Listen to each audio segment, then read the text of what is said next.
제가 중고등부 아이들 맡았을 때 참 잊혀지지 않는 한 친구 있어요. 제가 종종 이 친구의 이야기를 설교 중에 할 때가 있는데 그 친구 이름이 태희입니다. 태희. 김태희, 영화배우 김태희 아니고요. 이태희인가 그랬는데 이 태희라는 친구가 참 오는 곳 교회 성전에 빠지지 않고는 오는데 참 불량하게 와요.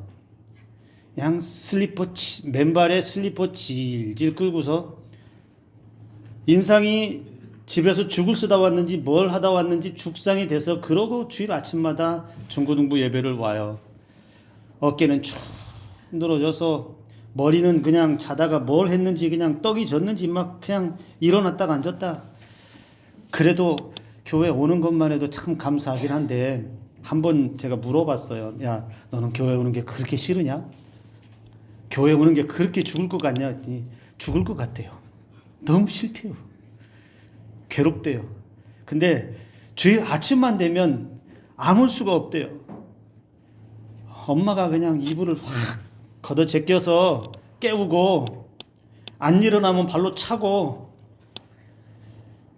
그렇게도 안 되면 주일날 핸드폰을 또 못하니까 그냥 마치 도살장에 끌려가는 어린 양처럼 그렇게 칠칠칠칠 슬리퍼 끌고서 와요. 하나도 안 기쁘대요. 교회 오는 게. 지금은 어땠는지 모르겠는데 지금은 아마 성인이 되어서 한 30 가까이 됐을 것 같은데 그 친구가 여러분 혹시 오늘 이 자리에 오신 분들 중에 그렇게는 아니겠지만 혹시 마음이 전혀 기쁨이 없이 오신 분 계신가요? 기뻐할 것도 없고 기분 좋을 만한 일도 없고 삶에서 그냥 살아 있으니까 내가 예수님은 믿으니까 주일날 예배는 드려야 하니까 가긴 가는데 내 마음의 짐은 왜 이렇게 무겁고 착잡하고 슬프고 혹시 그런 마음이 조금이라도 가지신 분이 계신가요? 오늘 그런 마음이 조금이라도 있다면 오늘 여러분의 삶에서 여러분의 마음속에서 다시 한번 예수님의 기쁨이 솟아나기를 주님의 이름으로 축복합니다. 다시 한번 솟게 되는 은혜가 오늘 이 자리에 계신 모든 분들에게 임할 수 있기를 주님의 이름으로 축복합니다. 기독교인, 교회 다니는 사람, 예수 믿는 사람들은 여러분 예수님의 은혜 속에서 살아갑니다. 예수님의 십자가와 부활의 은혜를 소망을 가지고 살아갑니다. 영원한 하나님 나라를 바라보며 비록 이 땅에서 힘들게 살아도 그 나라를 바라보며 견뎌내고 참고 이렇게 하루하루 은혜 가운데 살아가는 줄로 믿습니다. 그런데 그럼에도 불구하고 신앙이 있음에도 불구하고 은혜로 산다라고 고백함에도 불구하고 우리의 삶에서 잃어버린 것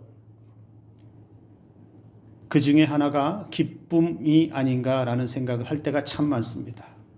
그리스도인들에게 필요한 삶의 자세, 그리스도인들, 예수 믿는 사람들에게 있어서 중요한 덕목 중에 하나, 그게 뭐냐? 기쁨이라는 겁니다. 기쁨이라는 것은 세상에서 말하는 그런 기쁨이 될 수도 있습니다. 즐거워하고 걱정 없고 환하게 웃을 수 있고 행복할 수 있는 그것을 기쁨이라고 다 말할 수 있습니다. 그런데 오늘 말하는 그 기쁨은 그런 차원의 기쁨보다는 좀 더 차원 높은 예수 그리스도 안에서 누릴 수 있는 기쁨, 예수님이 우리에게 주시는 기쁨, 예수님이 우리를 살게 하시는 그 기쁨을 다시 회복하는 은혜가 있어야 될 줄로 믿습니다. 제가 기쁨을 강조하니까 조금 의아하긴 합니다. 왜냐하면 흔히 이렇게 생각할 수 있어요. 예수 믿으면 기뻐하지 않나요?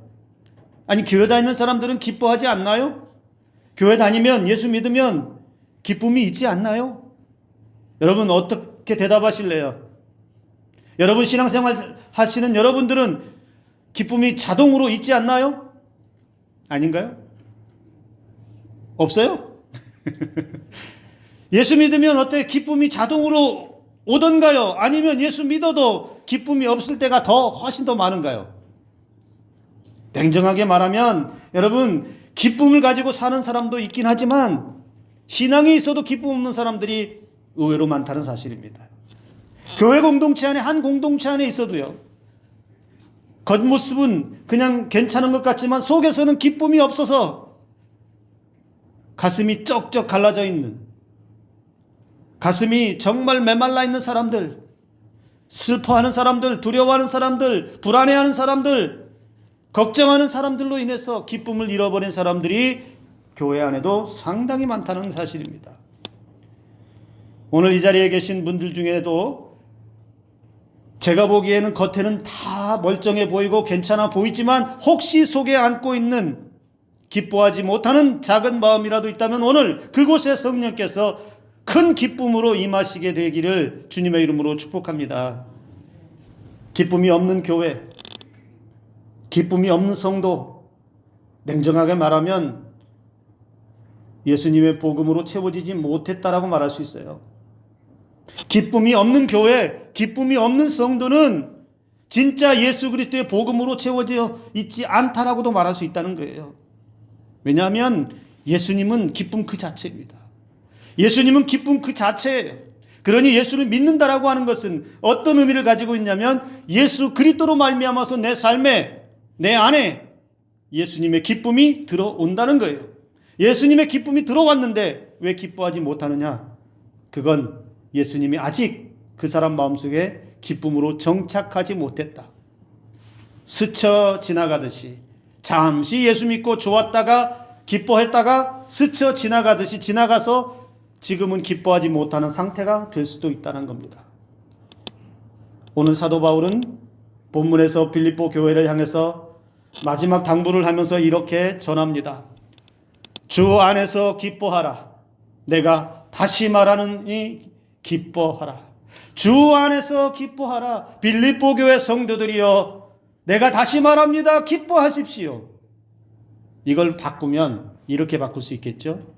산성교회 성도들이여, 항상 기뻐하십시오. 다시 말하지만 산성교회 성도들이여, 기뻐하십시오. 기쁨이라고 하는 것은 여러분 뭐 행복해서 좋아서 무슨 좋은 일이 있어서 이래서 기뻐하는 게 아니고요. 우리가 기뻐하면 어떤 일이 벌어질까요? 또 다른 기쁨이 찾아오는 줄을 믿으시기 바랍니다. 그리고 예수 안에서 기뻐할 수 있다라고 하는 것, 여러분 이건 하나님의 자녀들이 누릴 수 있는 매우 놀라운 특권이에요. 여러분 믿음이 없는 사람들, 세상에 믿음이 없어서 그렇게 자기 마음대로 살아가는, 자기 뜻대로 자기 생각대로 살아가는 사람들은 하나님의 기쁨 죽었다 깨어나도 얻을 수 없습니다. 그런데 오늘 이 자리에 계신 분들은 예수 그리스도를 믿고 있기 때문에, 여러분들 마음속에 예수 그리스도의 은혜가 있기 때문에 우리는 얼마든지 그 예수 그리스도 안에서 누릴 수 있는 기쁨이 있다는 사실에 우리는 감격해야 합니다. 사도 바울은 빌립보 교회가 처해 있는 환경을 너무 잘 알고 있어요. 그 당시에 이 편지를 받을 때 빌립보 교회 성도들은 세상의 박해와 핍박 속에서 매일매일 싸워야 했어요. 기뻐할 일이 없다는 겁니다. 눈을 뜨고 밖으로 나가면 그리스도인이라는 이유로, 믿는다는 이유로 박해를 받아야 했고, 서러움을 받아야 했고, 차별을 받아야 했고, 때로는 예수 믿는 것 때문에 감옥에도 갇혀야 하는, 목숨까지도 잃어버려야 하는 그런 처참한 그런 상황 가운데서 있었습니다. 아무리 둘러보아도, 아무리 생각해 보아도 바울이나 빌립보 교회 성도들이 기뻐할 만한 일이 보이지 않았다는 거예요. 세상이 얼마나 힘든데, 얼마나 고통스러운데, 얼마나 어려운데 사도 바울은 지금 그 빌립보 교회 성도들에게 주 안에서 항상 기뻐하십시오, 다시 말하는데 기뻐하십시오라고 그렇게 당부하고 있다는 거예요. 세상이 어떠하든지, 얼마나 고통스럽든지 마음대로 되지 않는 그 현실의 삶에서도 그리스도인의 기쁨을 잃어버리지 말라는 겁니다. 세상이 어떠하든지, 내 눈앞에 무슨 일이 벌어졌든지 예수 안에서 주시는 그 기쁨을 잃어버리지 말라는 것입니다. 그 주님의 기쁨을 잃어버리면 세상의 고통에 더해서 내 삶에 더 처절한, 더 견딜 수 없는 고통이 찾아올 수밖에 없다라는 겁니다. 여러분, 기독교의 에서 말하는 예수 그리스도, 복음은 기쁜 소식입니다. 기독교는 기쁨의 종교입니다. 기독교에서는 슬픔을 말하지 않습니다. 아니, 물론 그렇다고 슬퍼하지 말라는 얘기는 아니에요. 슬퍼할 수 있습니다. 아파할 수 있습니다. 어려워할 수 있어요. 힘들어할 수 있어요. 그러나 그 속에서도 예수 그리스도께서 우리에게 주시는 기쁨을 잃어버리지 말라는 거예요. 슬픔 속에서도 기쁨으로 일어날 수 있고, 아픔 속에서도 기쁨으로 일어날 수 있고, 어려움 속에서도 예수 그리스도의 기쁨으로 일어날 수 있다라는 거예요. 그러니 그 기쁨을 잃어버리지 말라라는 겁니다. 세상 어디에서도 얻을 수 없는 구원의 기쁨, 세상 어디에서도 찾을 수 없는 영생의 기쁨, 그 누구도 줄 수 없는 하나님 나라의 기쁨을 예수님이 이 땅에 가져오셨습니다. 그래서 누가복음 2장 10절에서는 예수님의 탄생에 대해서 이렇게 말했어요. 온 백성에게 미치는 큰 기쁨의 좋은 소식이 있다.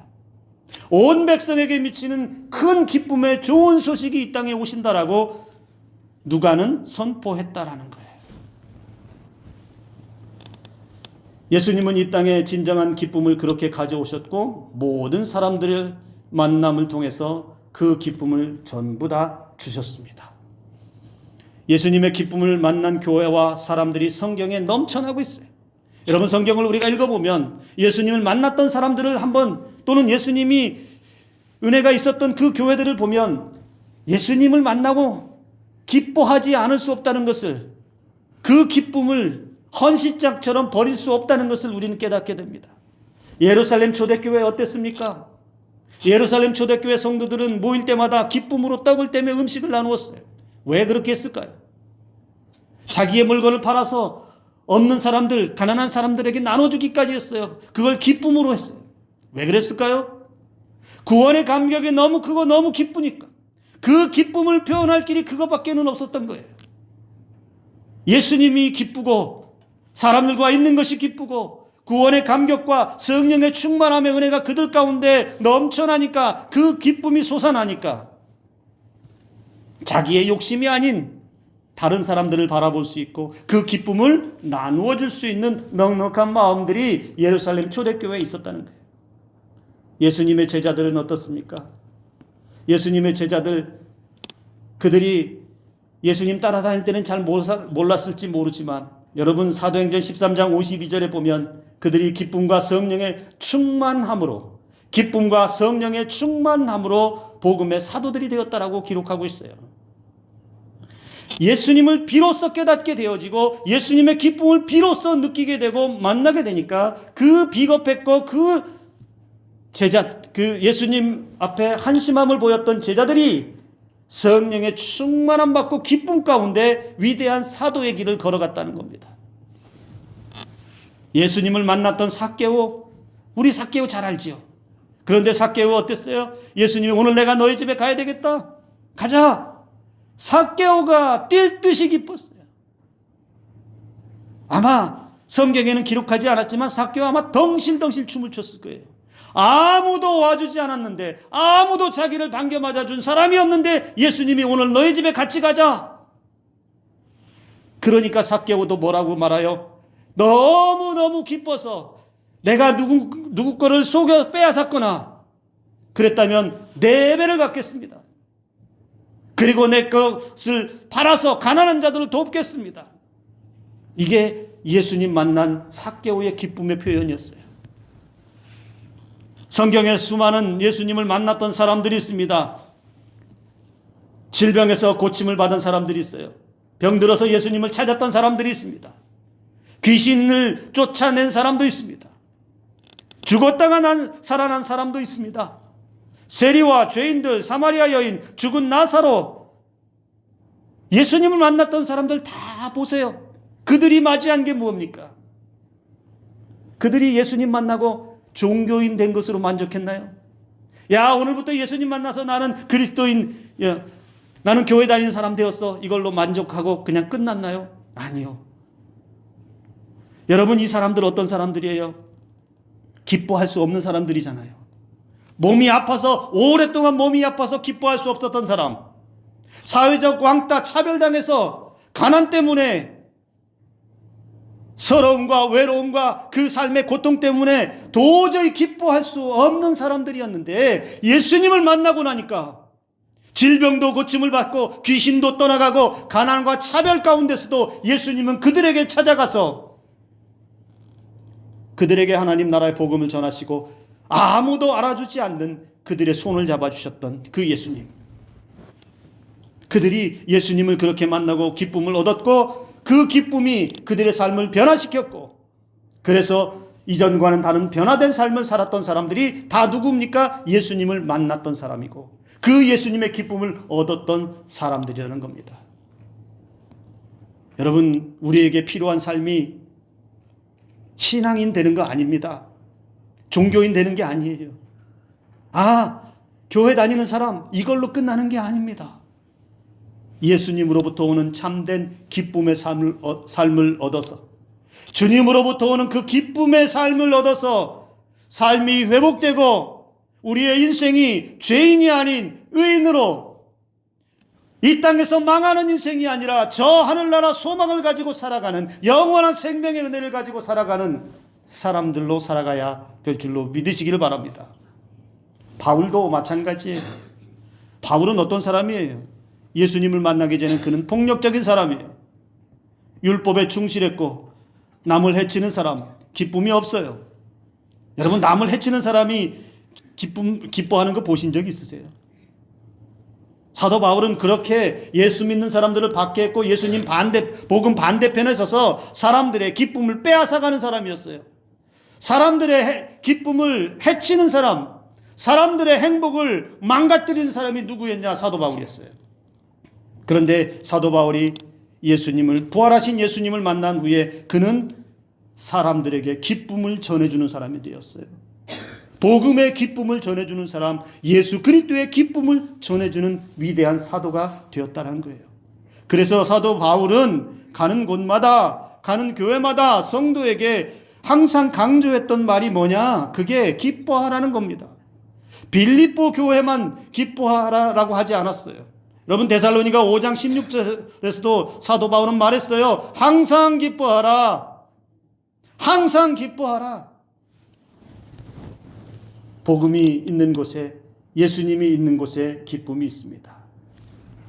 복음적인 교회와 복음적인 신앙을 가지고 살아가는 성도에게 기쁨이 있다라는 겁니다. 그럼에도 불구하고 오늘날 많은 교회와 성도들이 예수님의 기쁨을 잃어버리고 살아갑니다. 목회자도 기쁨을 잃어버리니까 성도들이 기쁨을 잃어버리는 삶으로 따라옵니다.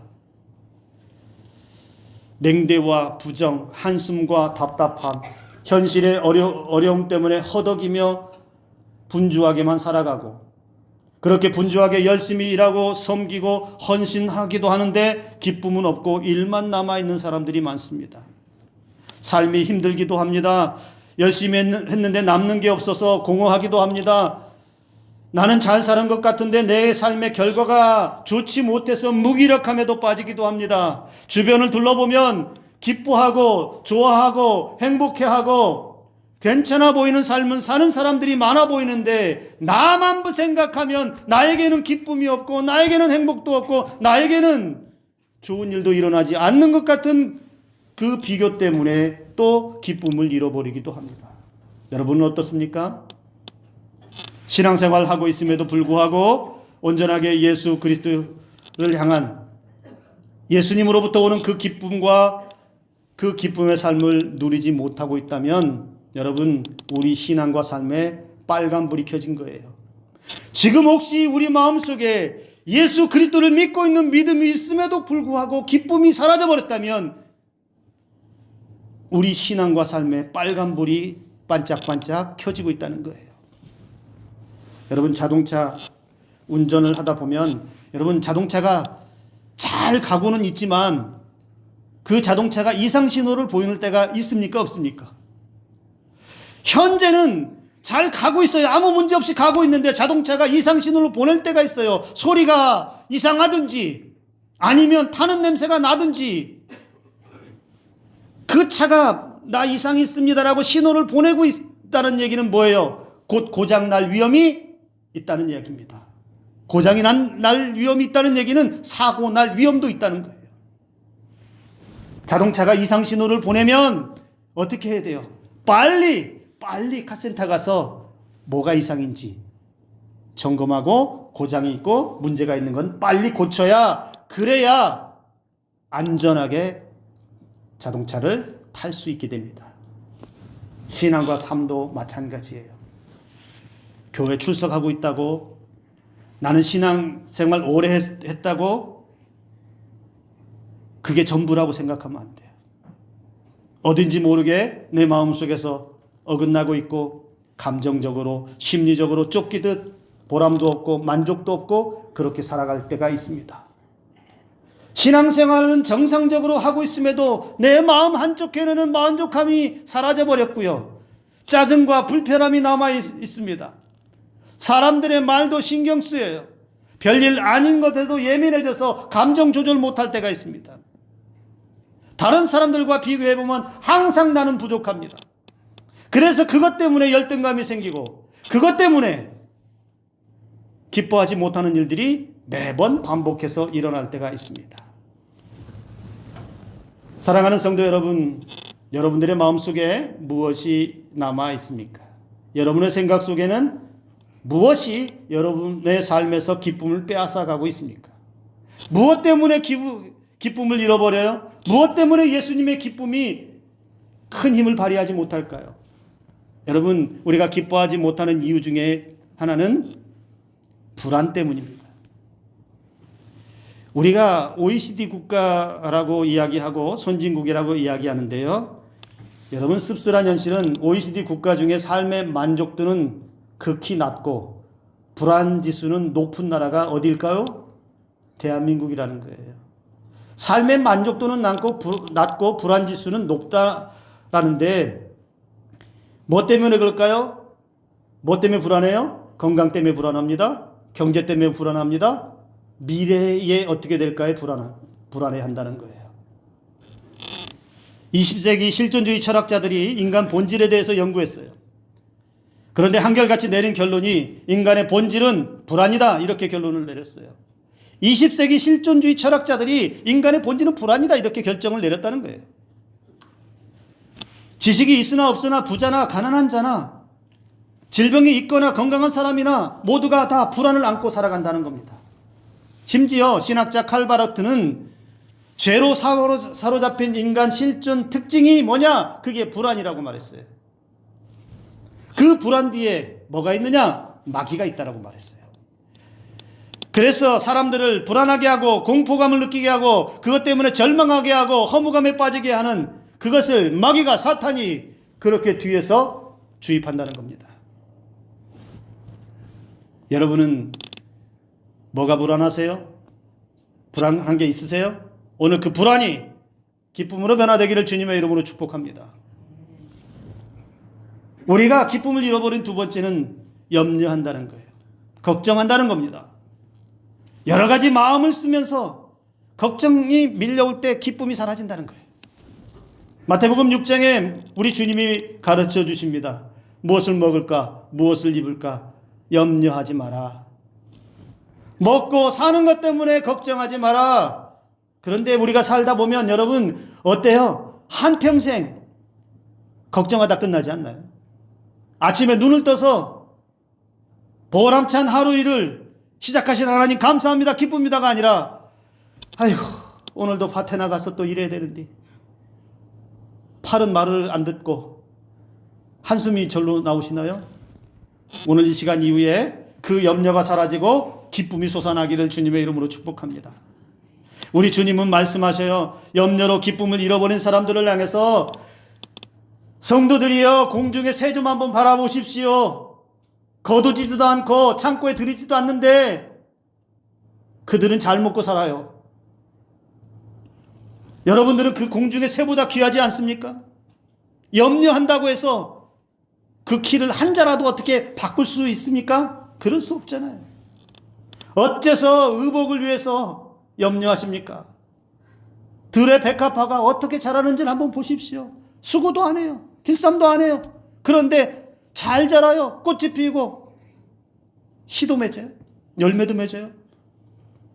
여러분, 하나님은 우리를 근심하는 존재, 걱정하는 존재, 불안한 존재로 이 땅에 두시지 않았습니다. 공중의 새들이 여러분 염려 때문에, 걱정 때문에 우울증 걸렸다는 이야기 들어본 적 있으세요? 어제 참새가 여기 한 마리 저기 벽에다 부딪혀가지고 정신을 못 차리고 혼자 입 벌리고 앉아 있는데, 제가 물어보려고 그랬는데 애가 정신이 없어서 말을 못 하겠더라고요. 여러분, 저 새들이 나 너무 우울해서 못 살겠다, 그렇게 말하는 거 본 적 있으세요? 저 들의 꽃들이 야, 나 우울증 걸릴 것 같아 라고 말하는 거 들어본 적 있으세요? 자연 만물들은요, 자기에게 주어진 삶의 자리에서 먹고 마시고 주어진 환경 가운데 자라고 그러면서 잎도 내고 꽃도 피고 열매도 맺는 그 삶을 그냥 그렇게 살아가요. 이스라엘 백성들이 광야에서 왜 기쁨을 잃어버렸습니까? 그래서 그들이 뭘 했습니까? 기쁨을 잃어버리니까 원망하고 불평했잖아요. 그런데 하나님이 그들에게 베풀어 주신 은혜가 뭐예요? 먹이시고 입히시고 지키시고 보호하시고 인도하시는 은혜를 광야 40년 동안 계속 하셨어요. 그런데 그들은 끊임없이 원망하고 불평했어요. 왜요? 주신 은혜를 보지 못하니까, 기뻐하지 못하는 거예요. 기쁨이 사라지니까 원망이 찾아올 수밖에 없다는 겁니다. 오늘 이 자리에 계신 분들 중에 걱정하고 있는 것, 제가 언젠가도 말했죠. 오늘 여기 가지고 왔으니까 놓고 가세요. 다시 싸질머지고 가지 말라는 이야기입니다. 내가 가지고 왔던 걱정 다 놓고 가시고 주님 보고 그렇게 말하세요. 주님이 이제부터 알아서 하십시오. 나는 내 삶을 열심히 살겠습니다. 우리가 기쁨을 잃어버린 또 한 가지는 우리 마음에 상처가 있기 때문에 기쁨을 잃어버리지 못합니다. 마음의 상처가, 그게 어렸을 때 기억도 나지 않지만 그 어렸을 때 받은 상처일 수도 있고, 가정에서, 직장에서, 또는 교회 공동체 안에 인간관계에서 받은 상처일 수도 있습니다. 말 때문에, 경제적인 문제 때문에, 여러 가지 일들로 받은 상처가 해결되지 못해서 마음에 꿍 하고 가지고 있는 상처 때문에 기쁨을 잃어버릴 때가 있어요. 그 상처는 사람들을 불신하게 합니다. 경계하게 합니다. 적대감을 가지게 합니다. 그래서 그 상처는 자꾸만 감싸 안아서 밖으로 나오질 않으려고 해요. 겉으로는 괜찮은 척, 아니에요, 좋아요, 문제없어요, 잘 지내고 있어요, 웃으면서 얘기해도 그 속에는 상처가, 골문 상처가 계속해서 남아있으면 그 사람도 기뻐하지 못한다는 겁니다. 여러분, 지금 여러분 마음속에 작은 상처, 아직도 해결되지 않은 작은 상처, 말의 상처, 행동의 상처, 경제적인 상처, 관계의 상처, 부모의 상처, 자녀의 상처, 모든 상처가 오늘 치유와 회복의 은혜로 만나기를 주님의 이름으로 축복합니다. 그래서 그 상처가 치유될 때 다시 기쁨이 솟아나기를 간절히 원합니다. 또 하나, 마지막은 왜 기쁨이 사라지느냐? 불만족하기 때문에 그래요. 내 삶이 만족되지 않는 거예요. 채워도 조금만 더 하다 보면 그 조금만 더가 욕심을 낳고 그 욕심이 나를 더 구렁텅이로 빠뜨릴 때가 있어요. 채워지지 않고 다른 사람들과 비교하면 나는 초라해서 그것 때문에, 만족하지 못하는 것 때문에 기쁨을 잃어버린 그런 삶이 떨어진다라는 겁니다. 사도 바울은 우리에게 중요한 가르침을 하나 줍니다. 우리 화면에 있는 말씀을 한번 다 같이 한번 읽어보겠습니다. 함께 읽습니다. 내 처지가 힘들어서 이렇게 말하는 것이 아닙니다. 나는 내가 가진 것에 만족하고 있으며 어떠한 환경에서도 감사하는 법을 배웠습니다. 가난을 이겨낼 줄도 알고 부유함을 누릴 줄도 압니다. 배부를 때나 배고플 때나 넉넉할 때나 궁핍할 때나 어떤 형편에 처해서도 기뻐하고 즐거워합니다. 사도 바울이 우리에게 가르쳐주는 말씀이에요. 내가 힘들기 때문에 이렇게 말하는 게 아니라는 거예요. 내가 가진 것에 나는 만족하고 있고, 내게 주어진 환경에 나는 감사하고 있고, 나는 여러 가지 어려움을 겪었고 힘든 일을 겪었지만 그러나 그 속에서도 이겨낼 줄 알고 나는 가난하더라도 궁핍하더라도 그 속에서 얼마든지 즐거워할 수 있는, 내 삶이 어떠하든지 어떤 형편에서든지 나는 즐거워하고 기뻐할 수 있습니다. 이 말은 뭐예요? 자랑하는 게 아니잖아요. 여러분들도 그렇게 되기를 원합니다. 여러분들도 어떤 형편에 있든지, 여러분들도 어떤 상황에 있든지 만족함이 밀려오고 그 만족함이 여러분들의 삶을 예수 그리스도의 기쁨의 자리로 인도할 수 있기를 주님의 이름으로 축복합니다. 오늘 우리의 삶, 여러분 사실 눈 뜨고 세상을 살아가기 참 어렵지요. 세상에 눈을 돌려보면 기뻐하지 못할 일들이 많고, 그리고 우리의 삶을 돌아보면 기쁜 일이 하나도 없는 것 같아서, 남들은 다 잘 되는데 기쁜 일 많은데 나만, 우리 집만, 우리 자녀만 일도 잘 안 되고, 그냥 하루 눈을 딱 뜨고 하루 일과 시작을 뜨면 그냥 피곤이 밀려오고 스트레스가 밀려오는 그런 삶 가운데 있다면, 기쁨의 근원 되시는 예수 그리스도를 다시 만나시기를 주님의 이름으로 축복합니다. 여기서 예수님을 다시 만나라는 이야기는 스쳐 지나가듯이 만나라는 이야기가 아닙니다. 스쳐 지나가듯이 만나는 게 아니고 예수님과 내가 1대1로 인격적으로 만나서 교제하고 소통하는 은혜의 관계로 만나라는 겁니다. 내가 예수님을 바라볼 수 있고 예수님은 내 마음을 받아줄 수 있고 예수님과 나 사이에 소통이 되는 그러한 인격적인 만남이 저와 여러분들에게 일어난다면 예수님으로부터 오는 그 기쁨이 다시 회복의 은혜로 나타날 줄을 믿습니다. 그리고 그 회복의 기쁨은 저와 여러분들에게 살만한 세상을 열어줄 뿐만 아니라 이 땅의 삶에 어떠하든지 불안과 걱정과 상처와 불만족으로 우리를 덮는다 하더라도 우리는 얼마든지 예수 그리스도의 기쁨으로 이겨낼 줄로 믿습니다. 여러분 어떻게 하실래요? 이제 예배가 마쳐집니다. 설교도 끝났어요. 나는 기뻐하라고 말씀드렸어요. 다시 말하는데 기뻐하라고 말했어요. 그런데 여러분 기쁨은 또 여기다 두고 가져왔던 여러분들의 짐들 가지고 가실래요? 다 놓고 가세요. 그리고 여기서 기뻐하라고 했던 그 말씀만 가지고 와서 이번 한 주간, 아니 우리의 생명의 날 동안 여러분들의 삶의 자리에, 여러분들의 가정 속에, 여러분들이 움직이는 그 모든 현장 속에 예수 그리스도의 기쁨이 충만하기를 주님의 이름으로 축복합니다. 기도합니다.